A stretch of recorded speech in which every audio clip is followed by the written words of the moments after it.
ఆ వర్డ్, ఆ వాక్యం చదువుతున్నప్పుడు దేవా నా యందు శుద్ధ హృదయము కలుగజేయము.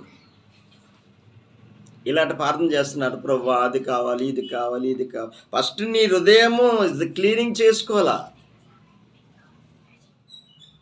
నీకు అన్నీ ఇస్తా అన్నాడు. వాగ్దానం చేసే దేవుడు నమ్మదగిన దేవుడు ఆయన. నీ హృదయం సరిగ్గా లేకుండా నాకేమి చేయలేదంటే అది నీలో ఉన్న ప్రాబ్లం. ఫ్యాన్ తిరగట్లేదంటే అక్కడ ప్రాబ్లం ఏంటి ఉంది? కెపాసిటర్ అయినా పోవాలా, వైండింగ్ అయినా పోవాలా.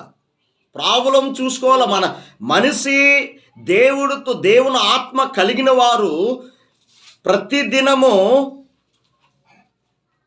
సరి చేసుకుంటారు. పరిశుద్ధాత్ముడు నీ పాపాన్ని ఒప్పింపు చేస్తుంది, నీ పాపాన్ని ఎత్తి చూపిస్తుంది పరిశుద్ధాత్మ దేవుడు.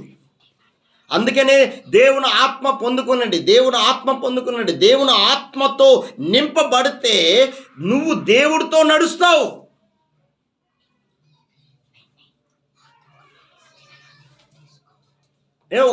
ఈ బైబిల్ అంతా మీకు అర్థం అవ్వాలంటే, ఈ బైబిల్ అంతా, ఈ వాక్యం నీకు అర్థం అవ్వాలంటే పరిశుద్ధాత్మతో, శక్తితో నువ్వు నింపబడితే పరిశుద్ధాత్ముడే ఈ వాక్యాన్ని నీకు బోధించి సరిచేసి నిత్య జీవములోకి నడిపిస్తాడు. రాయి హృదయం ఉందనుకో, తీసేస్తాడు దేవుడు. కఠిన హృదయాన్ని తీసేస్తాడు దేవుడు.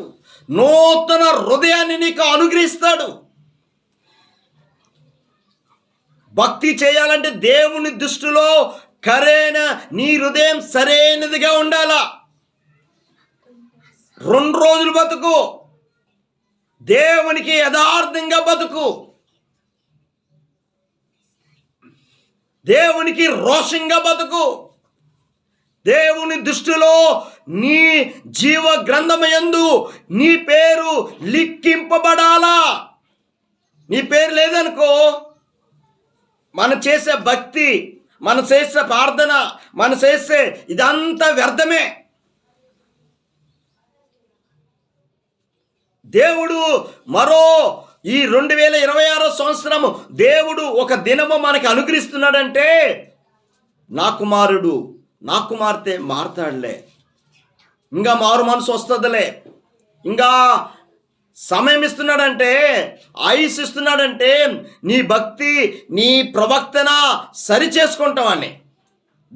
దినము ఆత్మలో ఎదగాల.